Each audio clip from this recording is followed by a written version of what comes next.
बुलंद हौसला, जन सेवा का भाव,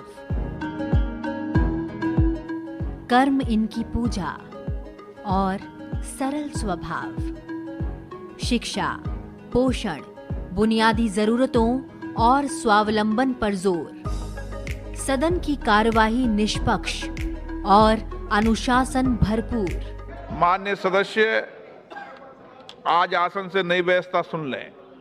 मैंने आपको सप्लीमेंट्री पूछने के लिए प्रश्न दिया। अगर कोई भी सप्लीमेंट्री प्रश्न पूछने के बाद 2-3 बार सीट से उठेगा तो उसको अगली बार सप्लीमेंट्री की इजाजत नहीं दी जाएगी।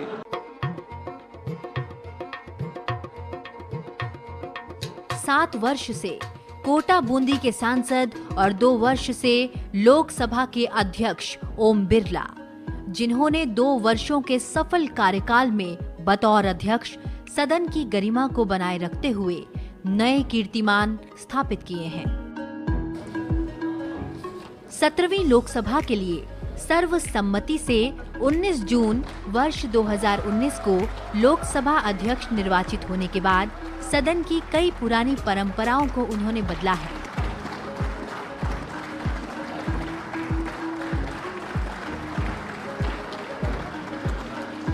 लोकसभा अध्यक्ष भारतीय भाषाओं पर जोर देते हैं और सदन की कार्यवाही के दौरान भी राजभाषा के प्रयोग से उन्होंने लंबे समय से चल रहे ट्रेंड को बदला है।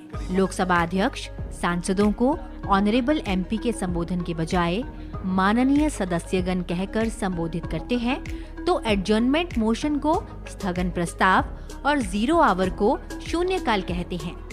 इतना ही नहीं, सदन में वोटिंग के दौरान यस नो की परंपरा को हाँ नहीं में बदलने वाले स्पीकर की विनम्रता के कायल खुद प्रधानमंत्री नरेंद्र मोदी भी हैं, तो दूसरी तरफ वह सदन में व्यवस्था बनाए रखने के लिए अनुशासन और सख्ती में भी कमी नहीं रखते।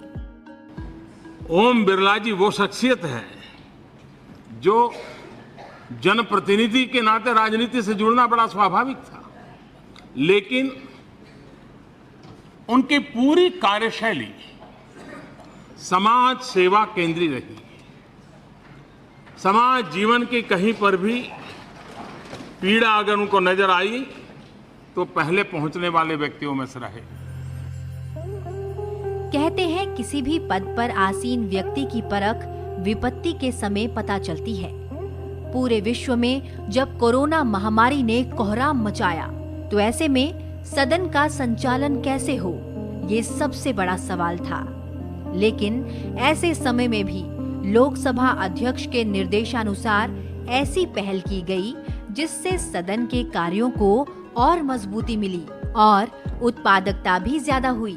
कोरोना महामारी के चलते वर्ष 2020 और 2021 में कोविड-19 प्रोटोकॉल उपायों के साथ सभा ने अपनी बैठकों को कुशलता पूर्वक और सफलता के साथ संचालित किया।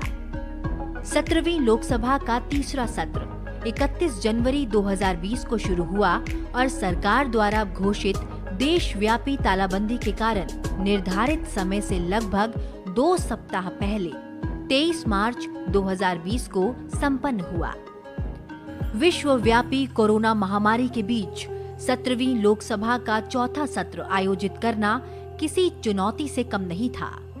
ऐसे में लोकसभा अध्यक्ष के मार्गदर्शन में कोरोना संक्रमण को रोकने और संसद सदस्यों की सुरक्षा को सुनिश्चित करते हुए सत्र 14 सितंबर 2020 को अनुच्छेद 85 की संवैधानिक आवश्यकताओं को पूरा करने और आवश्यक विधायी कार्यों की पूर्ति के लिए संचालित किया गया। अलग अलग समय संसद के दोनों सदनों के कामकाज के लिए समय सारिणी आवंटित की गई। संसद इतिहास में पहली बार लोकसभा के 545 सांसदों ने संसद की कार्यवाही के दौरान दोनों सदनों लोकसभा और राज्यसभा के विभिन्न कक्षों और दीर्घा में बैठकर उपस्थिति दर्ज करवाई। लोकसभा अध्यक्ष ने महामारी के समय में सदन की उत्पादकता में वृद्धि करने के लिए कुछ अन्य कदम भी उठाए, जिसमें शून्यकाल को संक्षिप्त करना और तारांकित प्रश्नों और निजी सदस्य व्यवसाय को समाप्त करना शामिल रहा। यह लोकसभा अध्यक्ष के पूरे दिल से किए गए अथक प्रयासों का ही परिणाम है कि 17वीं लोकसभा में सदन 114 दिनों तक सफलतापूर्वक बैठा, जिसमें शून्यकाल में सार्वजनिक महत्व के 3,389 मामलों को उठाया गया, जो औसतन प्रतिदिन 30 मामले हैं, जो पिछली 2 लोकसभाओं के औसत से कहीं अधिक है। सदस्यों के द्वारा उठाए गए मामलों और प्रतिक्रिया के लिए संबंधित मंत्रालयों से जानकारी लेने की प्रक्रिया को आसान बनाने के लिए सिंगल विंडो सिस्टम की शुरुआत की गई। लोकसभा अध्यक्ष की इस पहल ने निश्चित रूप से प्रतिनिधि की भूमिका के साथ जवाबदेही को भी सदन के कार्य के साथ जोड़कर कार्य कुशलता को बढ़ावा देने की सराहनीय पहल की है। चौथे सत्र के दौरान लोकसभा की 10 बैठकें हुई थी, जो शनिवार और रविवार को भी बिना किसी छुट्टी के आयोजित की गई। कुल मिलाकर सत्र में 16 सरकारी विधेयकों को पेश किया गया और 25 विधेयकों को पारित किया गया। लोकसभा अध्यक्ष के गतिशील नेतृत्व और व्यवहारिक सोच के चलते संसद भवन की विभिन्न शाखाओं को डिजिटल दुनिया से जोड़ा गया।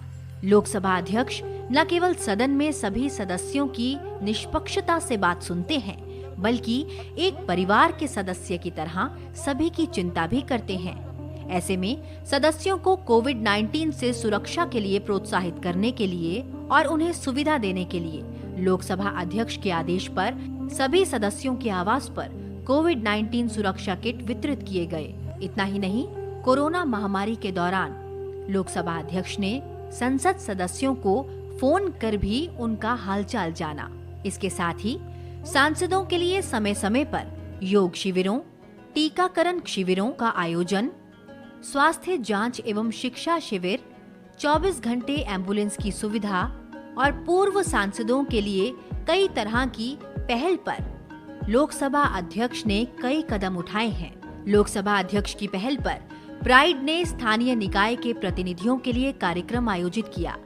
पंचायती राज संस्थाओं के लिए की गई इस पहल में अब तक देहरादून और शिलांग में कार्यक्रम किया गया, जिसमें देहरादून में 445 प्रतिभागियों ने हिस्सा लिया और शिलांग में 118 प्रतिनिधियों ने कार्यक्रम में मौजूदगी दर्ज कराई और 332 प्रतिभागियों ने ऑनलाइन भाग लिया। लोकसभा अध्यक्ष के मार्गदर्शन में पद्म पुरस्कार विजेताओं के साथ संसद सदस्यों का एक ऑनलाइन इंटरैक्टिव सत्र आयोजित किया गया, जिसमें प्रख्यात समाज सेवियों और पद्म पुरस्कार विजेताओं ने विभिन्न विषयों पर अपनी बात रखी और ऑनलाइन प्रस्तुति की। यह अपनी तरह की पहली बार की गई एक अनोखी पहल थी। लोकसभा अध्यक्ष की देखरेख में संसद के सेंट्रल हॉल में पहली बार राष्ट्रीय युवा संसद महोत्सव 2021 का आयोजन किया गया, जिसमें विभिन्न क्षेत्रों से 84 यंग अचीवर्स ने भाग लिया। देश मेरा गर्व है, देश मेरा मान, देश ही सर्व है, देश ही सम्मान। देश की फिक्र करते हैं, देश का जिक्र करते हैं। इस कार्यक्रम का मूल उद्देश्य था देश के युवाओं को एक मंच पर साथ लाना और देश के विभिन्न सामाजिक और सांस्कृतिक विचारों को मिलाना और उन्हें अपनी प्रतिभा का प्रदर्शन करने का मौका देना। लोकसभा अध्यक्ष के निर्देशन में संदर्भ प्रभाग के द्वारा सांसदों के लिए सदन में उठाए जाने वाले महत्वपूर्ण विधायी कार्यों पर 43 ब्रीफिंग सत्र सफलतापूर्वक आयोजित किए गए, जिनमें से 9 सत्र वर्ष 2019 में, 2020 में 18 और 2021 में 16 सत्र आयोजित किए गए, जिसके बाद सभी पार्टी के सदस्यों ने इसकी सराहना की। प्रिज्म 17वीं लोकसभा के दौरान लोकसभा अध्यक्ष के द्वारा की गई प्रमुख पहलों में से एक है। एक समर्पित इकाई के रूप में प्रिज्म को सदस्यों को अनुसंधान और सूचना सहायता 24 घंटे उपलब्ध कराने के लिए बनाया गया है। लोकसभा अध्यक्ष की दूरदर्शी सोच और गतिशील नेतृत्व के चलते संसदीय कूटनीति में भारत ने महत्वपूर्ण गति पकड़ी है। भारत ने आईपीयू में अपनी उपस्थिति और बेहतर तरीके से दर्ज करवाई है और अपनी प्रोफाइल को सफलतापूर्वक बढ़ाया है। पहली बार आईपीयू के निकाय के लिए भारतीय संसदीय दल के इतिहास में हमारे सांसदों की सदस्यता 10 तक पहुंच गई है। 1 और 2 सितंबर 2019 को माले मालदीव में आयोजित चौथे साउथ एशियन स्पीकर समिट में सतत विकास लक्ष्यों को प्राप्त करने पर भारत का प्रस्ताव एड्रेसिंग क्लाइमेट चेंज को सबसे अधिक सकारात्मक वोट मिले हैं। लोकसभा अध्यक्ष ने 22 से 29 सितंबर वर्ष 2019 तक कंपाला, युगांडा में 64वें राष्ट्रमंडल संसदीय सम्मेलन में एक भारतीय संसदीय प्रतिमंडल का नेतृत्व किया। सम्मेलन के दौरान उन्होंने युगांडा के संसद की अध्यक्ष और 64वें सीपीए अध्यक्ष रेबेका कडगा के साथ द्विपक्षीय बैठक की। राष्ट्रमंडल के अध्यक्षों और पीठासीन अधिकारियों के 25वें सम्मेलन में लोकसभा अध्यक्ष ने भारत में वर्ष 2026 में 28वें CSPOC की मेजबानी करने की पेशकश की, जिसे स्थायी समिति ने सर्वसम्मति से मंजूरी दे दी है। संसद के अध्यक्षों के 5वें विश्व सम्मेलन में लोकसभा अध्यक्ष ने प्रभावी ढंग से व्यक्त किया कि कैसे भारतीय संसद ने लोगों और संसद के बीच की खाई को पाटने में योगदान दिया है।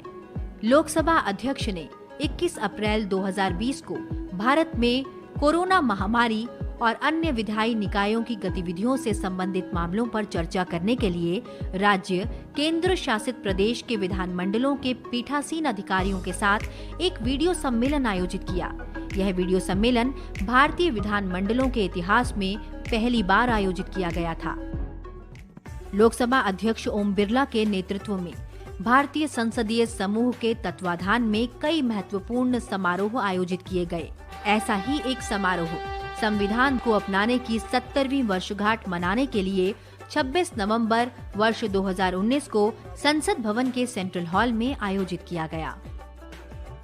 संसदीय कूटनीति की उपलब्धियों को केंद्र में लाने की दृष्टि से लोकसभा अध्यक्ष ने संसदीय कूटनीति पर एक प्रकाशन निकालने की भी पहल की है।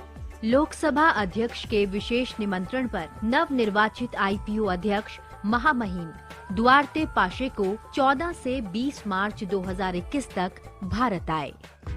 निरंतर प्रगति पथ पर अग्रसर लोकसभा के अध्यक्ष नित नवीन बदलावों के साथ संसद परिसर की गरिमा बढ़ाए हुए हैं और अब जल्द ही संसद भवन परिसर में लोकतंत्र के नए मंदिर का निर्माण भी पूरा होगा, जिसका लोकसभा अध्यक्ष की मौजूदगी में प्रधानमंत्री मोदी ने शिलान्यास किया था।